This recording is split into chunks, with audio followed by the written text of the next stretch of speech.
안녕하십니까? GBS 청취자 여러분, 그리고 매일 복음 형제 자매님들. 자, 오늘 북톡에는 철학책입니다. 출근길엔 니체, 퇴근길엔 장자. 회사 앞 카페에서 철학자들을 만난다면, Philosophy Medium 지음 박주은 옮김, 한국경제신문사에서 출판됐네요. 먼저 기도합니다. 성령 하나님, 이 책을 가지고 우리 신앙생활에 어떻게 도움이 될까 다시 한번 묵상해보는 시간 되겠습니다. 도와주시옵소서. 세상 책이지만 이 세상 책을 통해서도 우리가 신앙에 도움이 되는 이러한 지혜를 허락해 주시옵소서. 감사하며 예수님의 이름으로 기도합니다. 아멘.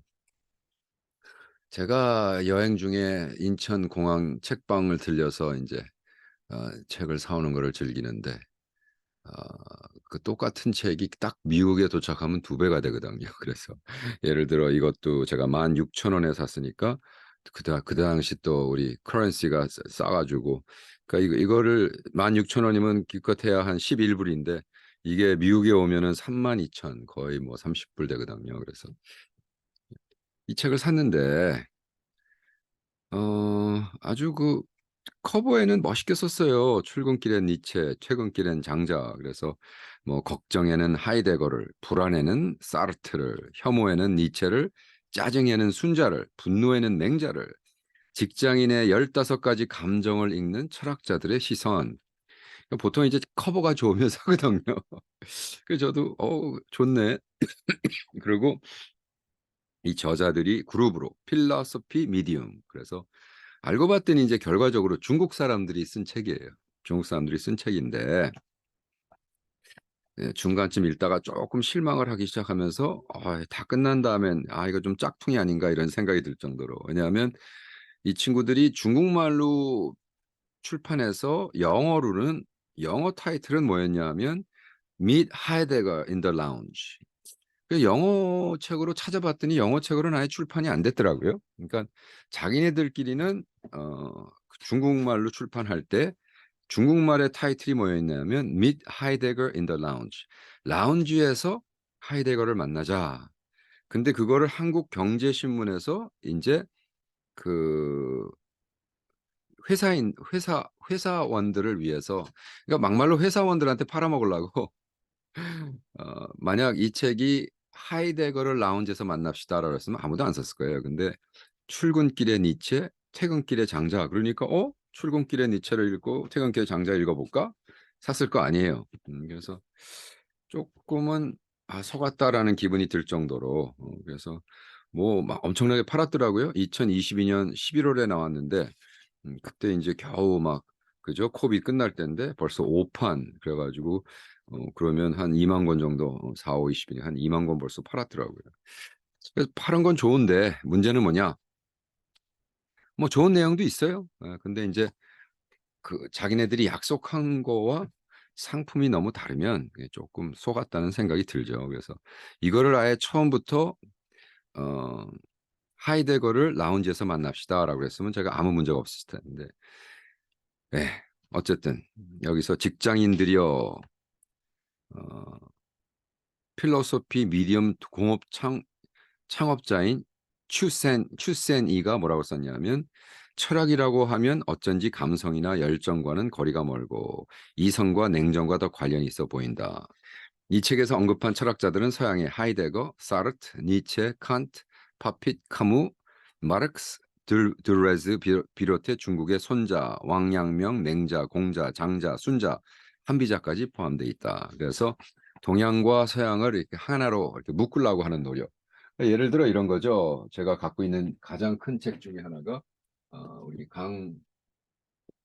강신주가 쓴 철학과 철학. 이것서 이 책은 하여간 내가 산 책 중에 제일 비싼 책이었고 1489 그래서 혼자 이렇게 딱 서 있는 거거든요. 하드커버로. 그래서 이번에 한국 나가서 또 하나 샀어요. 그래서 지금 우리 키어크가 리서치 센터 하나 놨는데 이제 다음 주는 제가 우리 강신주 책을 소개를 할 건데 강신주 우리 철학자는 철학 삶을 만나다. 이게 벌써 12년 전 책인데 제가 강신주를 좋아해요. 그래서 예수를 안 믿는 분이지만 아주 제대로 철학을 아주 소개하는데 어쨌든 그래서 추세인이가 이 필라소피 미디엄 공동 창업자가 뭐라고 얘기했냐면 15가지의 문제. 그래서 출근길의 지혜는 뭐냐. 그래서 동양과 서양을 어떻게 나눴냐면 서양 철학은 출근길의 지혜라고 들어갔고 퇴근 시간엔 퇴근식의 사색 메디테이션 동양 철학. 그래서 서양 철학에선 지혜를 얻고 동양 철학에선 사색을 한다. 뭐 이런 의미예요. 그래서 첫 번째 걱정. 직장인들의 기본 심리 상태, 하이데거, 번뇌를 어떻게 초탈할 것인가. 둘째, 불안, 사표, 쓸 것인가 말 것인가. 사르트르, 자유의 불안은 한 쌍의 쌍둥이. 공포, 출근이 두려운 근본적인 이유. 마르크스, 부조리, 이 모든 것에 대한 무슨 의미인가. 까무, 혐오, 뜻대로 안 되는 세상을 미워하다. 니체, 혐오를 벗어나 분노를 동력으로. 불평, 나를 이용하려 하지 마. 칸트와 버핏. 소진, 당신은 이미 지칠 대로 지쳤다. 드레즈. 그래가지고 요거를 가지고 저녁에는 어떻게 하느냐. 걱정, 걱정 대시 용기. 진정한 용자는 누구인가. 병법으로 보는 지도자의 용기. 그러니까 조조의 손자 병법을 얘기하죠. 그 다음에 불안하지 말. 그래서 짜증, 일이 너무 많아 집중이 안 될 때. 순자라는 중국 철학자. 나는 순자가 중국 철학자라는 걸 처음 알았어요. 순자. 잔흑, 인간은 원래 이기적이다. 한비라는 그 철학. 자신감은 장자에서 배우고 낙담을 하지 않는 건 공자에게 배우고 분노는 맹자, 맹목, 왕양명, 긍정은 공자 이렇게 해가지고 컨퓨셔스 공자가 2번 나오면서 이렇게 쭉 그러니까 뭐 대부분 알았던 철학자지만 그래도 제가 몰랐던 그런 의미에서는 참 좋았습니다. 이 책이. 중국에 이러한 철학자들이 이러이러한 얘기를 했었구나. 그래서 이제 아무래도 중국이 뭐 경제적으로도 그렇고 뭐 이제는 미국이랑 붙어서 하니까 자기 나름대로의 어떤 자신감을 가진 것 같아요. 그러면 우리가 조금 여기 깊게 볼 것은 걱정, 직장인의 기본 심리 상태. 그래서 하이데거를 얘기합니다. 제가 RUPP 로열 유니버시티 대학에서 이제 하이데거를 가지고 형이상학을 가르쳤기 때문에 하이데거에는 관심이 많은데 여기 보니까 이렇게 쓰고 있습니다. 번뇌를 어떻게 초탈할 것인가 하면서 번이라는 중국 한자인 번은 번민, 번뇌, 걱정. 그러면서 걱정은 우리에게 가장 친밀한 적이다. 걱정이라는 심리 상태는 동양 사상에서 수없이 논의되어 왔고 번뇌를 해소하기 위한 각종 선훈련으로 이어졌다. 그러나 서양 철학에서는 신학을 제외하면 걱정을 해소하기 위해 토론이냐 수련을 찾아보기 어렵다. 그런데 서양의 한 철학자는 걱정을 인간의 가장 주된 실존 상태로 규정한다. 게다가 걱정에는 인간이 자아를 추구하고 뛰어넘을 수 있는 동력이 내재해 있다고 생각했다. 이 서양 철학자가 바로 20세기의 유명한 독일 철학자 마르틴 하이데거다. 마르틴 하이데거. 마르틴 하이데거 전에 이제 칸트 뭐 이런 사람들. 여러분 우리가 하도 이제 기정사실로 독일의 철학 얘기하지만 독일의 철학자들이 뭘 갖고 싸웠냐 하면 독일의 철학자들이 칸트가 왜 유명해졌냐 하면 칸트는 그때 당시 모든 철학과 이것은 레튼으로 공부하지 않으면 철학을 이룰 수 없는 상황까지 올라갔었어요. 근데 그때 아니야. 우리가 독일 말로만도 독일 언어로만으로도 철학을 전개해 나갈 수 있어라고 깨고 그 시대의 관념을 깨고 나온 게 이제 칸트거든요.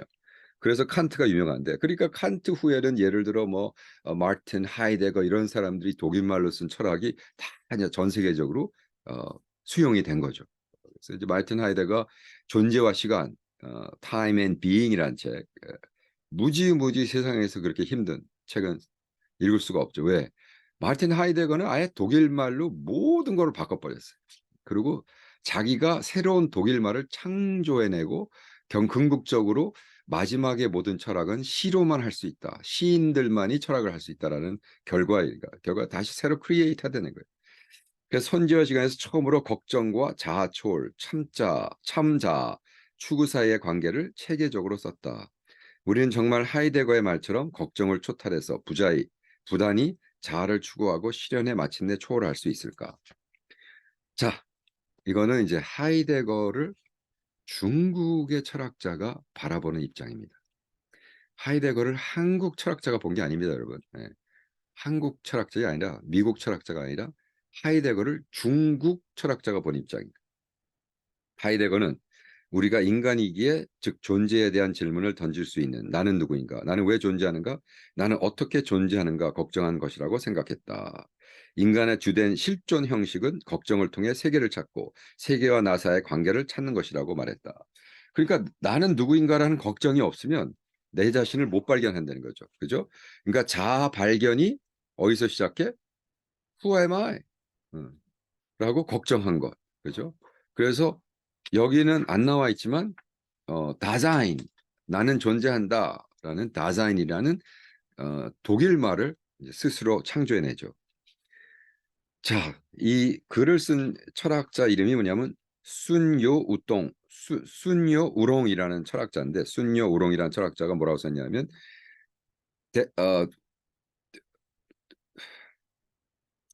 마르틴 하이데거가 걱정에는 두 가지를 의미한다. 첫째, 적어도 우린 외롭지 않은 것이다. 둘째, 걱정은 우리가 생각하는 세상사의 경중과 완급, 그리고 대체로 많은 이들이 동의하는 가치 체계를 반영한다.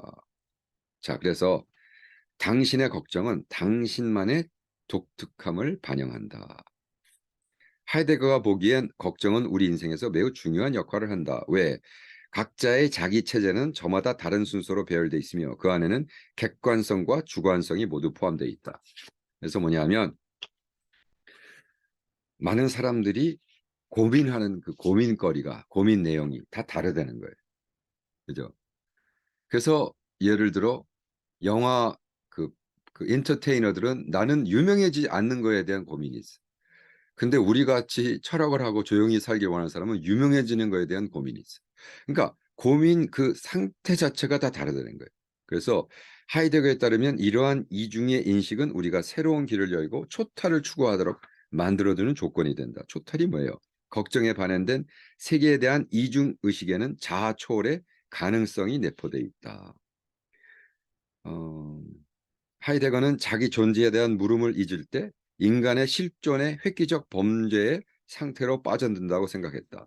그러니까 많은 사람들이 걱정 자체를 안 해. 아이 뭐 그냥 존재하는 거지. 그 자체가 자기의 무의미한 존재성, 자기가 내가 왜 존재하는가에 대한 질문을 계속해야 내가 나됨으로 살아갈 수 있는데 그렇게 질문 자체를 안 하는 것이 오히려 문제라는 거예요.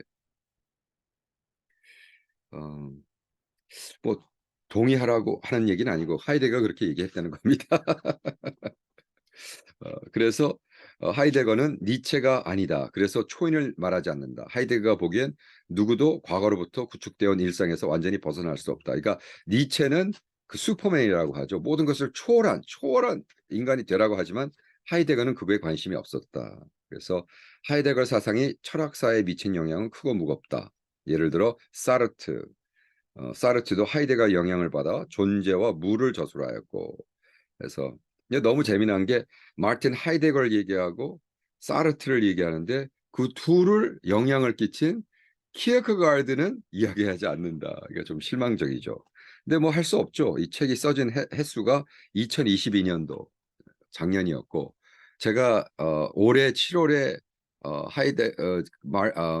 키에르케가르드 리서치 센터 코펜하겐 가가지고 이번에 새로운 그 디렉터가 가르프라는 분인데 그분이 자기가 이번에 처음으로 자기 책이 중국말로 출판됐다 하면서 중국 사람들이 지금 엄청나게 돈을 투자하고 자기네 라이브러리에 와서 연구하고 있다. 그러니까 중국 사람들이 이제 깨달은 거예요. 중국 사람들이 깨달은 거예요. 그래서 이제 아마 10년 뒤에는 이런 책이 써졌을 때 수녀 우롱이라는 그런 분들도 어, 이런 실존 철학을 얘기하면서 가장 기본적인 키크를 얘기하지 않고 그죠? 우리가 마이크로소프트의 컴퓨터 프로그램을 얘기하면서 빌 게이츠를 빼는 거랑 똑같은 거예요. 예, 정말입니다. 그러니까 너무 웃기는 거죠. 그죠? 어, 삼성을 얘기하면서 이병희 씨를 빼놓고 삼성 역사를 얘기하는 건 똑같죠. 그렇다면 그래서 우리는 여기 첫 번째 직장인의 기본 심리 상태 걱정. 그래서 우리는 직장 생활은 바쁘고 현대사는 복잡하고 이 와중에 걱정이 하나 없는 사람이 사회인이 있을까? 없다. 그런데 그 걱정하는 것 자체를 문제화하면 안 된다. 왜? 걱정을 통해서 우리가 발견되고 우리가 사회에서 나는 사회인으로서 어떤 롤을 해야 되는가를 하이데거 같이 고민하라는 거예요. 그래서 그것이 이제 출근길의 니체, 출근길의 하이데거. 불안, 사표를 쓸 것인가 말 것인가. 그래서 프랑스의 철학자 사르트르는 이러한 딜레마 앞에서 독특한 견해를 내놓는다. 그의 실존주의 철학은 퇴사에 대한 당신의 고민을 새로운 관점에서 다시 생각해 볼 수 있도록 도와줄 것이다. 실존은 본질에 앞선다. existence precedes essence. 이게 이제 키어크가르 철학에서 나오는 가장 기본적인 건데 사르트에 이게 크레딧을 주죠. 우리가 결정을 내리기 어려워하는 이유는 결과를 알 수 없어서이다. 사르트는 이러한 심리의 배후에 실존적 불안이 있다고 말했다. 실존적의 휴머니즘이다에는 그의 실존적인 철학을 대표하는 명구 실존은 본질에 앞선다. 인간은 자유를 선고받았다가 실려 있다. 그래서 키어크가르 철학을 보면 Anxiety is the dizziness of freedom. 그래서 우리가 고민하고 불안해하는 것은 우리가 자유가 있다는 것에 대한 증명이다. 그죠? 그러니까 우리가 불안해하지 않으면 우리가 자유롭지 않은 거예요. 왜? 마네킹은 불안하지 않아요. 아, 저기 뭐야 물건은 불안해하지 않고 그죠? 로버트는 불안해하지 않습니다. 왜? 자유가 없으니까. 그렇기 때문에 가장 본질은 무엇인가? 우리가 불안해한다고 어려워하고 할까 말까 두려워하고 그것을 앵자이를 없애려고 노력하면 안 되고 그것을 통해서 우리가 얻어지는 것에 대해 다시 집중해야 된다는 거죠. 우리 지금 미국의 12% 엄청나죠. 8명 중에 1명이 지금 정신병 약을 먹고 있어요. 디프레션에. 프로젝이라는 여러분 360 밀리언의 12%는 얼마인 줄 아세요? 와, 말도 안 되죠. 제가 계산해 드릴까요? 360 밀리언의 12%가 얼마냐 하면 43 밀리언. 4,300만. 4,300만이 하루에 프로젝트를 그 프로젝트라는 게 하나의 단가가 1불이라고 하면 43 밀리언을 그냥 버는 거예요. 그러니까 한 달에 432 120 밀리언 1.2 빌리언어치를 누군가가 먹고 있는 거예요, 약을. 그래서 계속해서 심리학자들하고 카운슬링 센터하고 이 파머스를 짝퉁 거의 둘이서 짜고 치는 거예요. 그래서 한국도 어린애들이 가가지고 나 좀 우울증 있는 것 같아. 그럼 약 먹어. 딱 5분 인터뷰하고 약을 준대요. 이거 완전히 약쟁이들이 된 거죠. 네. 그런 의미에서 굉장히 심각하죠. 그래서 우리가 과연 우리가 사표를 쓸 것인가 말 것인가 했을 때 사르트는 뭐라고 얘기하냐면 존재와 무 뭐 이런 거에서 첫째, 퇴사 여부는 맞고 틀림이나 옳고 그름이 없다. 다만 책임을 지느냐 마느냐는 문제가 따른다. 둘째, 만약 틀린 선택을 했고 당신은 살아있는 한 언제든지 미래나 과거에 대한 선택을 새롭게 다시 할 수 있다. 그러니까 걱정하지 말. 네가 결정한 대로 살아라. 뭐 이런 실존 철학 얘기를 하는 거예요. 네. 그러니까 이것에 대한 거는 또 미국 사람이 썼네요. 존이라는 어떤 미국 사람이 썼는데 그러니까 본질에 대해서 우리는 질문을 해라. 그러니까 question에 대한 answer는 그 본질에 대해서 하라고 이제 여기 충고하고 있습니다. 자, 그다음에 공포. 출근이 두려운 근본적인 이유. 마르크스. 뭐죠? 마르크스가 뭐야? 마르크스가 누구죠? 카럴 마르크스를 얘기하는 거예요. 다스 카피탈, 그죠? 카피탈리즘, 철학의 의무. 그래서 마르크스 사상에는 헤겔과 일생을 빈궁하게 살았던 마르크스는 친구 엥겔스의 경제적 도움을 받으며 공산주의 연구에 전념할 수 있었다. 이 사상은 당시 자본주의 아래 얽매여 지내던 공인 계층에 대한 출구로 받아들였죠. 그래서 공산당이 만들어져요. 자본주의에 대한 자본주의를 비판하죠. 다스 카피탈. 그죠? 그래서 카럴 마르크스가 사실은 키어크가르드랑 같이 헤이겔에 대한 클래스를 합니다. 이게 굉장히 역사적으로 놀라운 거예요. 왜냐하면 카럴 마르크스가 키어크가르드보다 조금 더 나이가 들었어요. 키어크가르드가 1813년도에 태어나서 1855년도에 죽었는데 카럴 마르크스는 1818년도에 태어나서 1883년도. 그러니까 어린데 카럴 마르크스가 그 키어크가르드랑 같이 클래스를 했다는 거죠. 근데 카럴 마르크스는 그것을 헤이겔의 그거를 가지고 크리티사이즈하면서 자본주의를 비판하며 공산주의를 제창했고 키어크가르드는 실존주의적 하나님에 대한 구원을 받는 구원론에 대한 것을 했다는 겁니다. 카럴 마르크스 쪽에서 보는 왜 그러면 사람들이 출근할 때 공포를 느끼는가? 왜? 노동의 본질을 모르기 때문에. 사실 노동의 본질은 아주 훌륭한 건데 자본주의는 뭐 어떻게 자본, 생산, 효율, 소비라는 것.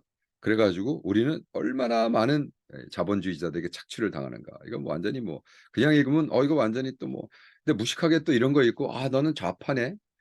그러니까 예를 들어 당신 좌파야? 이렇게 바보 같은 얘기를 하니까 나는 좀 어떨 땐 겁나요. 이런 얘기하면 또 아이고 또 오목사 또 빨갱이네. 또 이런 얘기할까 봐. 그게 아니라 카럴 마르크스를 우리는 크리스찬은 카럴 마르크스 읽으면 안 돼. 그 빨갱이가 아니기 때문에라는 바보 같은 사람들이 지금 이걸 듣는다면 그냥 지금 끄셔도 됩니다.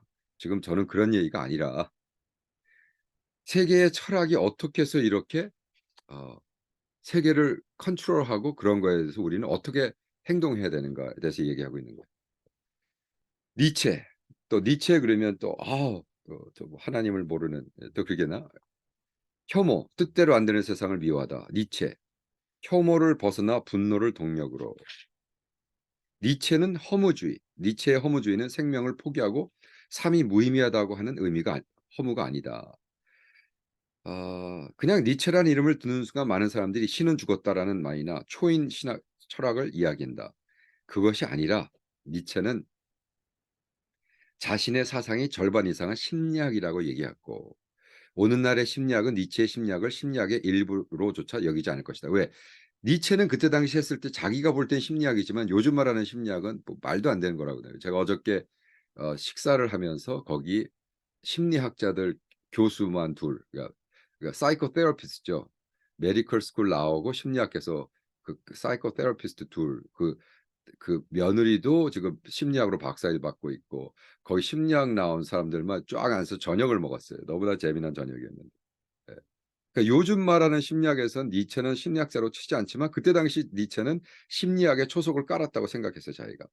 니체는 허무주의, 생명을 포기하고 삶이 무의미하다는 허무주의가 아니라 오히려 니체의 허무는 세상의 온갖 규범과 규정으로부터 인간의 의지를 해방시킨다. 마땅히 해야 한다는 당위가 없으므로 인간의 의지는 더 많은 자유를 얻고 변명의 여지는 현존주의 주니까 많은 사람들이 이건 뭐 마땅히 해야 된다. 내가 전쟁에 나가서 사람을 죽였다. 그건 내가 시켰기나 했다라고 자기는 변명을 할지 모르지만 아니야. 너는 안 죽일 자유도 있었어. 그리고 스스로 얽매인 거예요. 그래서 하나님이 죽었다. 신은 죽었다. 신은 죽었다가 아니라 인간이 신을 필요로 하지 않았기 때문에 신이 살아계셔도 우리 인간에겐 신은 죽었다라는 니체의 이야기죠. 그죠? 어, 그러니까 니체에게는 신은 죽었으니 그러므로 너희들에게 필요 없는 신은 죽었으니 신을 핑계를 대지 말라. 네, 라는 거예요. 니체는 시인일 뿐이며 어떤 사상을 창안하겠다고 한 적이 없고 자신의 논증을 빈틈없는 이론으로 다듬어 가야겠다 한 적은 더욱 없다. 그러니까 무슨 얘기냐면 니체 스스로도 내가 뭐 전개해 나가는 이 철학은 뭐 완벽한 거야 얘기한 적이 없고 그냥 그는 시를 쓴 거고 그는 학문보다도 문학을 해나간 사람인데 그거를 너무나 그죠? 예, 너무나 많은 크레딧을 주고 음, 했다는 겁니다. 그래서 프레드릭 니체는 1844년에 태어나서 1900년까지 살았어요. 그래서 그거에서 사실은 딱 45살에 죽었, 네, 45살에 죽었어요. 그 어쨌든 키어크가르드의 영향을 받아서 했지만 많은 사람들은 어, 니체가 이렇게 얘기합니다. 내가 진심으로 살고 싶은 삶은 내가 꼭 하고 싶은 일은 무엇일까? 니체는 말한다. 세계는 본래 끊임없이 뒤섞이고 움직이는 욕망일 뿐이며 인간은 자기 자신에 대한 망상이 지나치다고. 예. 그러니까 자신에게 솔직해지라라는 이야기죠. 그러니까 출근길에 니체 이게 뭐예요? 출근 일을 가면서 이게 뭐 내가 일을 해야 돼 마라 그러면서 아 나는 이걸 해야 되니까 나는 무엇을 해야 되니까 나는 이렇게 살아야 되니까 나는 뭐 어? 애를 키워야 되니까 그런 혐오 뜻대로 안 되는 세상을 미워하지 말고 혐오를 벗어나 분노를 동력으로 해서 네가 스스로 결정해라. 그러니까 철학자들은 자기의 삶에 대해서 정직하게 보기를 원하죠. 그죠? 그래서 제가 니체 철학이랑 동의한다는 게 아니라 니체가 한 말에도 일리는 있다는 거예요. 니체를 제대로 보면은 그리고 니체를 통해서 예수님을 만나고자 하면 키어크가르를 만날 수가 있는 거예요. 그러니까 허무주의. 그러니까 키어크가르가 뭐라고 했냐면 하나님 없이 이렇게 가면 결과적으로 모든 것은 허무주의로 끝날 것이다. 그게 이제 키어크가르 얘기예요. 그 허무주의를 니체가 얘기한 것뿐이에요. 그죠? 여기 칸트에 대해서도 나오고 뭐 이제 시간이 많이 지나가서 중국 거도 가야 되는데 그죠? 중국 거로 가 볼까요 그러면? 그러면 일 끝나고 집에 가면서 우리가 어떻게 하면 어 예를 들어 손자병법 이야기는 용기란 무엇인가? 용기, 진정한 용자는 누구인가? 필부의 용기라고 이렇게 쭉 쓰고 있습니다. 손자병법에서 말하는 용기를 통해 우리는 한 가지 중요한 결론을 얻을 수 있다. 자기는 희생하는 각오로 조직의 방패가 되어주는 지도자가 있어야 하며 구성원들도 지도자와 함께 전쟁터로 달려나가 쏟아지는 총알을 막아내고자 하는 것이다. 자, 손자 병법이라 그러죠. 손자의 가장 큰 업적은 병법 사상의 신기원을 쓴 거다. 그러면서 리천쉐라는 중국 철학자가 어, 정말 의인이 그러니까 중국 입장에서도 이제 거기서는 거의 이제 군자, 히로라고 얘기하죠. 히로. 그래서 큰 사람이 되기를 원해요. 중국 사람들은 큰 사람 되는 걸 얘기하고 그래서 "너희가 큰 사람이 되려면 앞장서고 보호하고 해야 된다." 또 짜증, 일이 너무 많아 집중이 안 될 때는 어떠한 생각을 하며 살아야 되는가 그러면서 순자라는 철학자는 이렇게 쓰고 있습니다. 언제나 경계해야 하는 것은 편견. 오늘도 내일도 멀리해야 할 것이 또한 편견이다. 말이나 생각을 철학자처럼 어렵게 풀어내고 싶은 것이 치우친 욕심이라면 단순하다 못해 얄팍하기 그지없는 너무 좋아 아니면 완전 싫어 뿐의 반응도 치우친 감정이다. 굉장히 중요한 얘기 같아요. 지금은요. 우리 삶 속에 너무나 모든 것이 그죠? 단순하고 얄팍해 가지고 싫어? 좋아. 싫어? 좋아. 아니 그게 되지 그렇게 인생을 풀면 안 되죠. 인생은 그보다 훨씬 더 복잡한데. 그래서 신중하게 생각하고 많은 것을 해야 된다. 그래서 우리가 마음을 비우는 것. 그래서 어떻게 하면 깊은 생활을 하는가. 그래서 일을 갈 때는 우리 서양 철학의 출근길의 지혜를 가지고 퇴근길에는 동양 철학의 사색을 가지고 제가 이거 북톡을 가지고 한 번 더 그 동양 사상을 하고 싶지만 사실은 이 그다음번의 책 우리 긴 강신주 책을 제가 다음번 북톡을 하려고 했기 때문에 동양 철학 거는 이제 다음번 책에 이렇게 했으면 좋겠습니다. 여러분 어 이 북톡은 인제 아마 그 GBS 청취자들에게는 2024 년도 1월 달에 할 것 같습니다. 한 해에도 주일에 책 좋은 책들 있으면 읽으시고 다른 사람이랑 나누면서 신앙생활에 도움을 하고 또 저의 유튜브 닥터 바보 또 시청해 주시면 감사하겠습니다. 자, 좋은 하루 되세요.